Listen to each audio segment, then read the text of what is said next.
અને હવે વાત કરવી છે વડાપ્રધાન નરેન્દ્ર મોદીના એ ડ્રીમ પ્રોજેક્ટની જેનું કામ પૂરજોશમાં ચાલી રહ્યું છે ને એ ડ્રીમ પ્રોજેક્ટ એટલે Ahmedabad Mumbai bullet train project high speed rail project અને એનું કામ અત્યારે જબરજસ્ત ચાલી રહ્યું છે।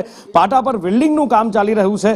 298 પાટાના અત્યાર સુધીમાં વેલ્ડિંગ કરી દેવામાં આવ્યા છે અને આ બધા જ પાટા જાપાનથી લાવવામાં આવ્યા છે। એક પાટાની લંબાઈ 25 મીટરની છે। જ્યારે કોઈ મુંબઈવાળા વ્યક્તિ મળે અથવા તો એ મુંબઈ અને અમદાવાદના એક જ પરિવારના બે લોકો મળતા હોય ત્યારે એ વાત થતી હોય કે હવે કેવી રીતે જશો, કેવી રીતે, અરે અમે તો રાહ જોઈએ છીએ કે ક્યારે બુલેટ ટ્રેન ચાલુ થાય અને બુલેટ ટ્રેનની એ પહેલી મુસાફરી, પહેલી ટ્રીપની અંદર આપણે મુસાફરી કરવી છે। એટલે આ તાલાવેલીથી લોકો રાહ જોઈ રહ્યા છે અને એનું કામ પણ એટલું જ પૂરજોશમાં, પૂર ઝડપથી ચાલી રહ્યું છે કે સમય મર્યાદામાં કામ પૂરું કરવાનું છે।